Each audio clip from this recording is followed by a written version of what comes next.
Lockdown से पहले गीता के घर का नजारा कुछ ऐसा था कि रोहन ऑफिस जाता था और शिवन स्कूल। जिनके घर से जाने के बाद गीता काम खत्म करके बाकी समय आराम करती थी। लेकिन लॉकडाउन के बाद ऑफिस और स्कूल घर में ही खुल गए और इससे गीता का हाल वो तो आपको देखने में ही मजा आएगा। शिविन, ओ शिविन, महाराज उठने के लिए क्या 21 तोपों की सलामी लेंगे? अरे बिस्तर से बाहर निकल, ऑनलाइन क्लास स्टार्ट होने वाली है। अरे तुम भी हद करती हो, स्पीकर की तरह चिल्लाने की क्या जरूरत है? दिख नहीं रहा मेरी कॉन्फ्रेंस चल रही है। अब कैमरा और स्पीकर ऑन कर रहा हूं, मुझे कोई शोर नहीं चाहिए।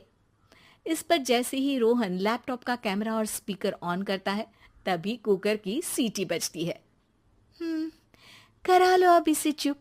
लॉकडाउन नहीं हुआ, मेरी मौत का फरमान जारी हो गया। दोनों बाप बेटे ने नाक में दम किया हुआ है।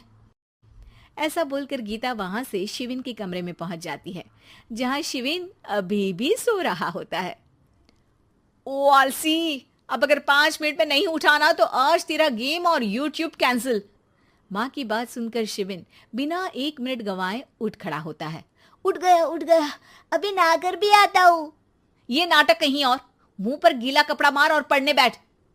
शिविन की ऑनलाइन क्लास स्टार्ट हो जाती है, जिस पर गीता उसे वहां बिठाकर रसोई में चली जाती है।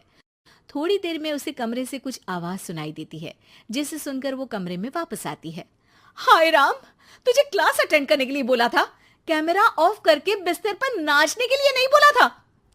मम्मी मुझे कुछ समझ नहीं आ रहा, आप बाद में पढ़ा देना ना, वैसे भी अटेंडेंस तो लगी गई है।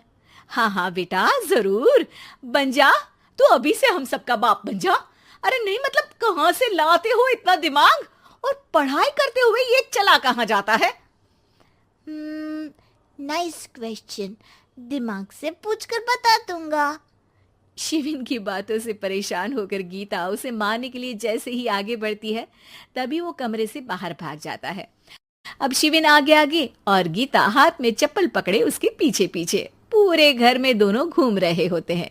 इसी बीच वो रोहन के पास पहुंच जाता है और शिविन को मारने वाली चप्पल रोहन के लैपटॉप पर जाकर गिरती है। ओए माँ! मम्मी, अब पापा को चप्पल मार रही हो? वो आज तक के रिपोर्टर, चुपचाप जाकर क्लास अटेंड कर ले, नहीं तो अगली तेरे पीछे लगेगी। इस पर शिविन वहां से चला जाता है, जिसके बाद रोहन गीता से कहता है, इस सर्कस के लिए कुछ बोलना चाहोगी? अरे क्या करूं, जब से तुम दोनों घर में रहने लगे हो घर अपने आप ही सर्कस बन गया।